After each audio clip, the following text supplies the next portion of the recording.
మన Chiranjeevi vascular and multi speciality hospital దేశంలోనే best vascular and endovascular facilities and all multi speciality care.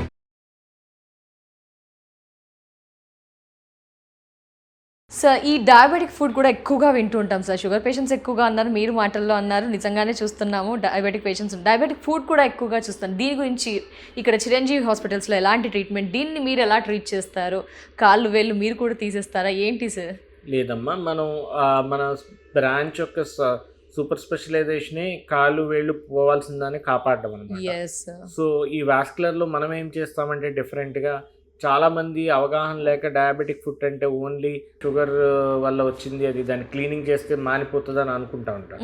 కానీ దానికి underlying reason అనేది చూసుకోవాలి. మనకి ఆ డయాబెటిక్ ఫుడ్ రావడానికి గల కారణం రక్త ప్రసరణ తగ్గడమా, లేకపోతే అక్కడ నరాలు డ్యామేజ్ అవ్వడం అనేది చూసుకోవాలి. సో ముందుగానే మన దగ్గరకు వచ్చినట్టయితే మన దగ్గర వాస్కులర్ ల్యాబ్ అనేది ఒక ఫెసిలిటీ ఉంటుంది.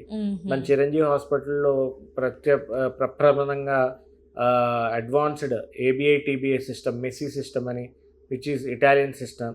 అది ముందుగానే రక్త ప్రసరణ బ్లాకేజ్ని గుర్తిస్తాం. సో ఆ చిన్న స్కాన్ ఉంటుంది, ఒక 5 minute స్కాన్. ఆ 5 minute స్కాన్లోనే మనం రక్త ప్రసరణ బ్లాకేజ్ గుర్తించడమే కాకుండా మన ఆర్టీరియల్ ఏజ్ కూడా, అంటే రక్తనాళం వయసు కూడా ఎంత ఉంది. ఇప్పుడు మన వయసు 50 ఏళ్ళు ఉంటే మన రక్తనాళం 70 ఏళ్ళు ఉందనుకోండి దాని ఏజ్. సో అది ఎర్లీగా ఏజ్ అవుతున్నట్టు, దానిలో ప్రాబ్లమ్స్ ఎక్కువ వస్తున్నట్టు. సో అలాగ ముందుగానే కార్డియోవాస్కులర్ రిస్క్ ఫ్యాక్టర్స్ గుర్తించే పరికరం కూడా ABI TBA అన్నీ కూడా మనకు అందుబాటులో ఉండడము, ఆర్టీరియల్ ఏజ్ కూడా చూసుకుంటాము. ఇవన్నీ ముందుగానే గుర్తించడం వల్ల రక్తనాళం సమస్య తీవ్రత పెరగకుండా కూడా మనం కాపాడుకోవచ్చు అనమాట. సో అలాగే ఎప్పుడైతే మనము చూస్తామో వాళ్ళలో రక్తనాళాల్లో బ్లాక్ ఉందని మనకు తెలిస్తే దానికి కూడా రక్త ప్రసరణ మనం మందులు కొన్ని పెట్టి రక్త ప్రసరణ ఇంప్రూవ్ చేసి ఆ షుగర్ వల్ల వచ్చిన పుండుని మార్చడం అనేది జరుగుతుంది. ఇంకా సివియర్గా ఉన్న వాళ్ళల్లో యాంజియోప్లాస్టీ చేసి, టిబియల్ వెదల యాంజియోప్లాస్టీ అని, ఆ రక్తనాళాన్ని ఓపెన్ చేసుకొని వాళ్ళ కాలు పోకుండా కూడా మనం కాపాడడం అనేది జరుగుతుంది. సో మాక్సిమం కేసెస్ ఇప్పటిదాకా వచ్చి ఉంటాయి కదా సార్, చాలా మంది హ్యాపీగా ఇంటికి వెళ్ళారు. ఎవరికి వేలు తీయడం అలాంటిది జరగలేదా సార్? లేదమ్మా, కాకపోతే ఎవరికైనా ఇన్ఫెక్షన్ అయిపోతే మాత్రమే తీస్తాం. ఇన్ఫెక్షన్ అయితే వెట్ గ్యాంగ్రీన్ అంటాం. డ్రై గ్యాంగ్రీన్ ఉన్న వాళ్ళకి మనం రక్త ప్రసరణ అందించడమే ప్రథమ చికిత్స. ఇన్ఫెక్షన్ అయ్యి వెట్ గ్యాంగ్రీన్ ఉన్న వాళ్ళకి ఇన్ఫెక్షన్ కూడా కంట్రోల్ చేస్తాం. డెబరైడ్మెంట్ పూర్తిగా వేలు కాళ్ళు తీసుకుండా మనం ఇన్ఫెక్షన్ బయటికి పెట్టి రికవరీ రావాలంటే రక్త ప్రసరణ బ్లాక్ను కూడా ఓపెన్ చేసినట్టయితే మనము ఆ యాంపుటేషన్ కూడా అవాయిడ్ చేయడం చేయొచ్చు. ఇలాంటి అడ్వాన్స్డ్ టెక్నిక్స్ అన్నీ మనం చిరంజీవి హాస్పిటల్స్లో చేయడం జరుగుతుంది. సో అందుకనే మేము సక్సెస్ఫుల్గా diabetic foods more than 10,000 surgeries సక్సెస్ఫుల్గా చేయడం జరిగింది.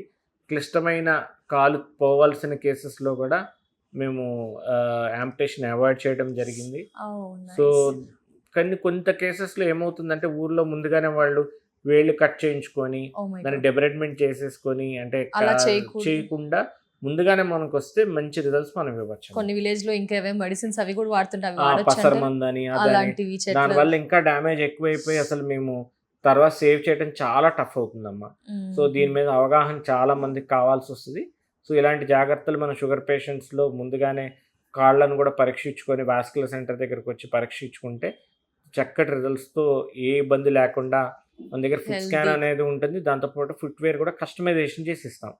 ఎవరి పాదానికి తగ్గట్టు అనుగుణంగా మనము ఎక్కడైతే ప్రెజర్ పాయింట్స్ ఎక్కడ వస్తున్నాయో అవి కూడా తగ్గించి వాళ్ళ పాదానికి అనుగుణంగా మనం ఫుట్వేర్ కూడా కస్టమైజేషన్ చేసి ఇస్తాము.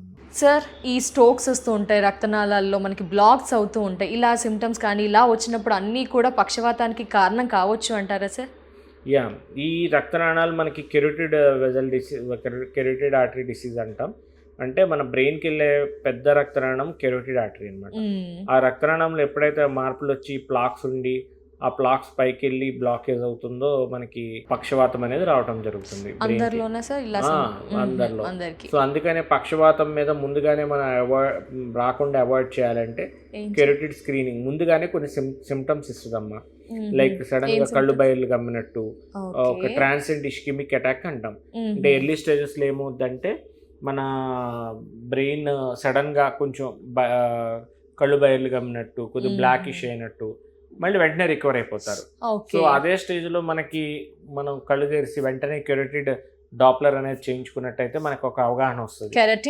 కెరోటిడ్ డాప్లర్ స్కానింగ్ అది మనకు చిరంజీవి హాస్పిటల్లో వస్తున్న ప్రతి 10 నిమిషాల్లో చేసుకొని కూడా మనం వెళ్ళిపోవచ్చు. Okay. అలాంటి చిన్న స్కాన్ చేసుకున్నట్టయితే మేజర్ స్ట్రోక్ పారాలసిస్ వస్తే మనం బెడ్ మీదే ఉండి అందరిని ఇబ్బంది పెట్టి చేయాల్సిన అవసరం లేకుండా చిన్న ప్రివెంటివ్ సర్జరీ కూడా ఇప్పుడు చాలా అందుబాటులో ఉన్నాయి దీనికి. సో ఇలాగా మనం రక్తనాళంలో ప్రాబ్లం ఉందని గుర్తిస్తే స్ట్రోక్ రాకుండా ముందుగానే మనం కెరోటిడ్ స్టంటింగ్ కానీ చిన్న సూత్ అనే పెద్ద స్టంట్ అనేది వేస్తాము. లేకపోతే ఎండాట్రక్మీ అనే కూడా ఒక సర్జరీ ఉంటుంది. ఈ రెండింటి ప్రక్రియల ద్వారా చక్కగా మనము సివియర్గా బ్లాక్ అయిన బ్లడ్ వెజల్ కూడా ఓపెన్ చేయడమే కాకుండా వాళ్ళకి స్ట్రోక్ రాకుండా కూడా ప్రివెంట్ చేస్తాము. సో ఉన్న స్ట్రోక్ నుంచి కూడా రికవరీ కూడా ఫాస్ట్గా అవుతుంది ఎప్పుడైతే వాస్కులారిటీ ఇంప్రూవ్ అవుతుందో. సో ఇంకొంతమందిలో ఓన్లీ మందులే పెట్టి పంపిస్తాము. సివియర్గా లేని వాళ్ళల్లో ఏది కొలెస్ట్రాల్ వల్ల ఏదైతే ప్లాక్ ఉందో ఆ ప్లాక్ అనేది మరీ ఫాస్ట్గా గ్రో కాకుండా ఉండడానికి మనం మందులతోనే ట్రీట్మెంట్ చేసి కూడా పంపిస్తాం. ఎక్కువగా నోట గ్యాంగ్రీన్ కూడా వింటున్నాం కదా సార్, ఏంటి సార్ దీని గురించి ఎక్స్ప్లెనేషన్? గ్యాంగ్రీన్ అంటే మనకి సింపుల్గా చెప్పుకోవాలంటే ఒక మొక్కకి నీళ్ళు లేకపోతే ఆకులు ఎలాగైతే ఎండిపోతాయో ఒక భాగానికి రక్తం లేకపోతే అలాగే నల్లగా అయిపోతుంది అనమాట. సో దానికి రక్తం ఎప్పుడైతే అందట్లేదో అది ఎండిపోయి డ్రై గ్యాంగ్రీన్ కింద మారిపోతుంది నల్లగా. సో ఇంక రెండో రకము ఇన్ఫెక్షన్, దానిపైన ఇన్ఫెక్షన్ కూడా అయితే వెట్ గ్యాంగ్రీన్ అంటాం. అది కుళ్ళటం, ఇది ఎండటం. సో ఎండడం వల్ల మనకి అంత ప్రమాదం కాదు, కానీ కుళ్ళెట్టినప్పుడు మనకి బాడీలో అది విషం పైకి వెళ్ళడము ఇవన్నీ కూడా రిస్క్ ఫ్యాక్టర్స్. ఇంకా స్ప్రెడ్ అవుతూ ఉంటుందా సార్? స్ప్రెడ్ అయ్యే ఛాన్సెస్ కూడా ఉంటుంది. అందుకని వెట్ గ్యాంగ్రీన్ కి ఎమర్జెన్సీగా ఫస్ట్ గానే మనము క్లీనింగ్ చేయటము, ఆ ఏదైతే పాడైన పార్ట్ ఉందో దాన్ని డెబ్రేట్ చేసి ఆ చెడంతా బయటకు వెళ్ళడము, వాస్కులారిటీ ఇంప్రూవ్ చేసుకొని యాంటీబయాటిక్స్ తీసుకున్నట్టయితే రిస్క్ ఫ్యాక్టర్స్ తగ్గుతాయి. డైగ్యాంగ్రీన్లో చాలా మంది చేసేది ఏంటంటే వేళ్ళు నల్లపడింది కదా అని చెప్పి వేళ్ళు కట్ చేయడం జరుగుతుంది. అలా వేళ్ళు కట్ చేసుకోవాల్సిన అవసరం లేదు డైగ్యాంగ్రీన్లో. డైగ్యాంగ్రీన్లో ఆ వేళ్ళు కట్ చేయకుండా మనము ఓన్లీ రక్త ప్రసరణ మనం ఇంప్రూవ్ చేసుకున్నట్టయితే మనకి ఇబ్బంది లేకుండా చక్కగా ట్రీట్మెంట్ కూడా చేసుకోవచ్చు. ఆ రక్త ప్రసరణ ఇబ్బంది కలిగిస్తుందని గుర్తించవచ్చు అంటారా సార్ పర్సన్? చాలా చిన్న స్కాన్స్ అమ్మా. మనకి హాస్పిటల్కి వచ్చినట్టయితే ఇందాక చెప్పినట్టు వాస్కులర్ ల్యాబ్లో ABTBతో మనం వెంటనే అది చూస్తాము. మళ్ళీ డాప్లర్ స్కాన్తో ఆర్టీరియల్ సిస్టమ్ని మనం స్క్రీన్ చేసుకుంటాము. ఆర్టీరియల్ బ్లాక్స్ ఉన్నట్టయితే దాని ట్రీట్మెంట్ ఆప్షన్స్ కూడా చాలా సులువు. లైక్ యాంజియోప్లాస్టీని ఒక చిన్న సూత్తో లోపలికి వెళ్ళి ఆ రక్తనాళాన్ని ఓపెన్ చేసుకొని రక్తం అందే విధంగా చేస్తాము. ఇంకా అవసరమైతే బైపాస్ సర్జరీస్ కూడా చేసుకుంటాము. హార్ట్కి ఎలా చేస్తామో అలా కాలుకి బైపాస్ సర్జరీ చేసి అది కాలు పోకుండా కూడా మనం కాపాడచ్చు. ఇలాంటి అన్ని ట్రీట్మెంట్స్ హైబ్రిడ్ టెక్నిక్స్తో కూడా కాంప్లెక్స్ కేసెస్ కూడా మనం ఎవరిలో అయితే యాంప్టేషన్ వీళ్ళలో చెయ్యాలి అని అంటారో అలాంటి కేసెస్లో, అంటే కాలు తీసేయాలి వేలు తీసేయాలి అన్న కేసెస్ కూడా చాలా కేసెస్ సేవ్ చేయడం జరిగింది. మనం లైవ్ ఎగ్జాంపుల్స్ అంటే మన వార్డులో ఇంకా ఒక 4 పేషెంట్స్ ఉన్నారు. వాళ్ళు అలాంటి ఒక ఆయన కర్నూలు నుంచి వచ్చి కాలు తీసేయాలన్న పేషెంట్ కూడా మనం కాపాడడం జరిగింది. అలాగే చాలా మంది లాట్ ఆఫ్ ఎగ్జాంపుల్స్ మనం చెప్పుకోవచ్చు. సో ఎక్కడికో వెళ్ళి ఏదో ఒపీనియన్స్ తీసుకునే బదులు వాస్కులర్కి సంబంధించి చేతులు కాళ్ళు తీసేయడం అన్నప్పుడు మీకు మొదటగా గుర్తుకు రావాల్సింది చిరంజీవి హాస్పిటల్సే అండి. ఎందుకంటే మనకు రిజల్ట్స్, అక్యురేట్ రిజల్ట్స్ మనం పేషెంట్స్ ద్వారా వింటున్నాం, బయట మౌత్ పబ్లిసిటీ ద్వారా వింటూ వస్తున్నాము. అక్యురేట్ రిజల్ట్స్ ఉన్నాయి కాబట్టి చిరంజీవి హాస్పిటల్కి ఇంత పాపులారిటీ వస్తుంది. ఎస్ సార్, ఈ విషయం చెప్పండి సార్. లింఫోడిమా, మన చేతులు ఈ కాళ్ళు వాపు వస్తాయి కదా సార్, దీని గురించి ట్రీట్మెంట్ ఏ విధంగా ఉంది, ఇక్కడ ఎలా గుర్తిస్తారు, ఏం చేస్తారు? లింఫాటిక్ డిసీజెస్ అనేది 3వ రకమైన డిసీజెస్ అమ్మ. అంటే ఆర్టీరియల్, వీనస్, తర్వాత లింఫాటిక్స్. ఇవి కూడా ఒక రకమైన రక్తనాళాలు అనమాట. దీనిలో సమస్యలు ఏంటంటే లింఫాటిక్ బ్లాకేజెస్ అనేది కొన్ని కండిషన్లో చూస్తుంటాం. ఇలా లింఫాటిక్ బ్లాకేజెస్ మనకి గుర్తించడమే చాలా కష్టం. చాలా మంది ఐడెంటిఫికేషన్ అనేది కూడా గుర్తించడమే కష్టంగా ఉంది సార్. కాకపోతే ఖచ్చితంగా NVS కి టెస్ట్లు ఏమైనా చేసుకోమని చెప్తారా? లేదు, ఎవరిలో అయితే నిష్కారణంగా యూనిలాటరల్గా మేజర్గా ఒక పక్క బాడీలో కాలు వాసిపోతుందో వాళ్ళల్లో అది కూడా ఒక స్తంభం లాగా, బోధకాల తత్వం లాగా డెవలప్ అవుతుంది అనమాట. వాళ్ళల్లో మనం ఈ లింఫెడిమా అనేది సస్పెక్ట్ చేస్తాం. సో అలాగా లింఫెడిమా సస్పెక్ట్ చేసి దానికి అనుగుణంగా ఫస్ట్ మనం కొన్ని టెస్ట్ చేస్తాము. డాప్లర్ స్కాన్లో మనము ఆ ఫ్లూయిడ్ ఛానల్స్ అవన్నీ చూస్తాం. క్లినికల్ ఎగ్జామినేషన్లో స్క్వేరింగ్ ఆఫ్ ది టోస్, అంటే మన ఈ వేళ్ళు కూడా ఒక బాక్సీగా తయారవుతాయి అన్నమాట ఈ లింఫాటిక్లో. అలాంటివి పించబిలిటీ తగ్గటం, ఇవన్నీ కూడా మనం ఫీచర్స్ చూసుకొని ఇది లింఫాటిక్ డిసీజ్ అని మనం డయాగ్నోస్ చేస్తాం. మరి కొంతమందిలో ఏంటంటే లింఫోసింటిగ్రఫీ అంటాం. అంటే ఈ లింఫ్ వెళ్ళే ఈ మార్గాన్ని కూడా మనము ఒక స్కాన్ చేసుకున్నట్టయితే మనకు ఒక అవగాహన వస్తుంది. సో అలా లింఫోసింటిగ్రఫీ కూడా చేసుకొని చూడడం అనేది కూడా జరుగుతుంది. సో ఈ అన్నిటిలో కూడా మనకి ఎప్పుడైతే లింఫాటిక్ డిసీజ్ అని కన్ఫర్మ్ అయిందో అప్పుడు కొన్ని జాగ్రత్తలు ఇనీషియల్ స్టేజెస్లో ఉన్నప్పుడు కన్జర్వేటివ్గానే లింఫాటిక్ పంప్స్ అనేది పెట్టడము, కొన్ని మందులు యాంటీ లింఫాటిక్ టాబ్లెట్స్ పెట్టడము, ఇవన్నీ చేయడం జరుగుతుంది. సో వీళ్ళల్లో అడ్వాన్స్ స్టేజెస్లో కూడా డీబల్కింగ్ సర్జరీస్ అని, లేకపోతే లింఫోనోడల్ ఎనాస్టమోసిస్ అని, అంటే ఈ షంట్ని కూడా బైపాస్ చేయడం, ఈ బ్లాక్. సార్ మరి చిరంజీవి హాస్పిటల్లో వారికోసిల్కి సంబంధించి ఏం చెప్తారు సార్? ఎలాంటి ట్రీట్మెంట్ ఉంది, ఎలా వస్తున్నారు పేషెంట్స్, దీని వాళ్ళకి అక్యురేట్ రిజల్ట్స్ అందించగలుగుతున్నారా వారికోసిల్ గురించి సార్? ముందుగా వారికోసిల్ అంటే మనకి టెస్టిస్ యొక్క భాగంలో పైన రక్తనాళాలు వెయిన్స్ అని అంటాము. ఆ చెడు రక్తం తీసుకెళ్లే వెయిన్స్ అన్ని ఉబ్బిపోయి దానివల్ల చాలామంది వాళ్ళల్లో యంగ్ కపుల్స్లో ఇన్ఫర్టిలిటీకి కారణం ఒక మెయిన్ ఒక రీజన్.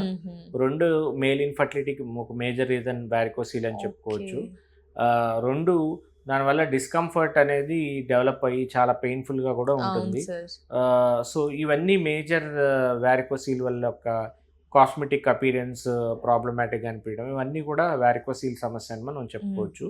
దీనికి మనకి ఇదివరకు ఏంటంటే సర్జికల్ ఆప్షన్సే ఉండేవి. అంటే కట్ చేసి మనం దాన్ని ఒక సర్జరీ ద్వారా ఓపెన్ చేసుకొని ఆ ఒక్కొక్క వెయిన్ని మనం బయటికి తీసి కట్ చేసి మళ్ళీ లైగేట్ చేసుకొని క్లోజ్ చేసుకోవాలి. అలా కాకుండా ఇప్పుడు మనకి చిరంజీవి హాస్పిటల్ అడ్వాన్స్డ్ టెక్నిక్స్ కూడా వారికోసిల్కి అందుబాటులో ఉన్నాయి. ఒకే ఒక్క చిన్న సూదితో ఏదైతే ఈ పైనుంచి ఈ రక్తనాళానికి ప్రాబ్లంకి కారణమవుతున్న వెయిన్ని కంప్లీట్గా మనం ఎంబులైజేషన్ అనేది ప్రక్రియ ద్వారా ట్రీట్మెంట్ చేస్తాం. దీని యొక్క అడ్వాంటేజ్ ఏంటంటే కోత కుట్టు కానీ నొప్పి కానీ ఏం లేకుండా ఒకే ఒక్క చిన్న సూత్తో చేయించుకొని ట్రీట్మెంట్ అదే రోజు డే కేర్లో కూడా డిశ్చార్జ్ అయిపోయి ఇంటికి వెళ్ళిపోవచ్చు. అలాంటి అడ్వాన్స్ డే కేర్ ప్రొసీజర్, అలాంటి అడ్వాన్స్ అస్సలు భయపడాల్సిన అవసరం లేదు. అండ్ మోర్ ఓవర్ నార్మల్ సర్జరీతో పోలిస్తే దీనిలో రికరెన్స్ కూడా చాలా తక్కువ అని మనం చెప్పుకోవచ్చు. సైడ్ ఎఫెక్ట్స్ అవన్నీ కూడా చాలా తక్కువ, అసలు ఏముండవు. సో ఇలాంటి అడ్వాన్స్డ్ టెక్నిక్స్ కూడా మనం వారికోసిల్కి మనం చిరంజీవి హాస్పిటల్స్ అందుబాటులో ఉంచాము. సో ఏదైనా మనకి వారికోసిల్ సమస్యతో ఇబ్బంది పడుతున్న వాళ్ళు, ఇన్ఫర్టిలిటీతో ఇబ్బంది పడుతున్న వాళ్ళు సో తప్పనిసరిగా ఈ వారికోసిల్కి embolisation and advanced treatment option consider చేయొచ్చు. నాట్ ఓన్లీ ఎంబులైజేషన్, మనం మైక్రోవాస్కులర్ సర్జరీ అని కూడా చేస్తాము. మైక్రోవాస్కులర్లో ఏంటంటే మనం చిన్న ఆ లూప్స్తో మ్యాగ్నిఫై చేసుకొని చిన్న సర్జరీతోనే కూడా ట్రీట్మెంట్ చేయడం జరుగుతుంది. సో ఇలాంటి అడ్వాన్స్డ్ వారికోసిల్కి సంబంధించిన ప్రాబ్లంకు ఉన్న అన్ని ట్రీట్మెంట్ ఆప్షన్స్ కూడా మనకి చిరంజీవి హాస్పిటల్లో అందుబాటులో ఉన్నాయి. సార్ ట్రీట్మెంట్స్ అండ్ మనకి సర్జరీస్ ఇవన్నీ కూడా వండర్ఫుల్గా వినిపిస్తున్నాయి సార్. అంటే కొన్ని సమస్యలు ఏంటంటే మళ్ళీ రికర్ అవుతూ ఉంటాయి సార్. మీరు అలా రికర్ అవ్వకుండా ఏమైనా సజెస్ట్ చేస్తూ ఉంటారా? అన్ని సమస్యలు కూడా కొన్ని రికర్ అవుతాయా, ఏమంటారు సార్ దాని గురించి? అంటే దీనికి రికరెన్స్ అనేది ఎంబులైజేషన్లో చాలా తక్కువ అని మనం చెప్పుకోవచ్చు. ఎందుకంటే ఎప్పుడైతే మనం ఎంబులైజేషన్ పైనుంచి కంప్లీట్గా వెయిన్ అంతటిని బ్లాక్ చేస్తాం కాబట్టి ఆ సమస్య కూడా చాలా తక్కువ అని మనం చెప్పుకోవచ్చు. క్లయింట్కి ఇలా సజెషన్స్ ఇస్తూ ఉంటారా సార్? ఇలా చేయండి, ఇవి తీసుకోండి, ఇది ఎవ్రీథింగ్ ఇస్ మళ్ళీ సజెస్ట్ చేస్తాం. Thank you so much sir. Chiranjeevi హాస్పిటల్లో వాస్కులర్కి సంబంధించి ప్రతి ఇన్ఫర్మేషన్ కూడా క్లారిటీగా మా వ్యూయర్స్కి ఎక్స్ప్లెయిన్ చేశారు. అండ్ అడ్వాన్స్ ట్రీట్మెంట్స్ ఏ విధంగా ఉంటాయి, ఏ విధంగా కన్సల్ట్ అవ్వచ్చు, అదంతా కూడా వివరణ ఇచ్చినందుకు thank you so much sir. Valuable information sir, చాలా సూదింగ్గా ఎక్స్ప్లెయిన్ చేసినందుకు నమస్తే సార్. Thank you.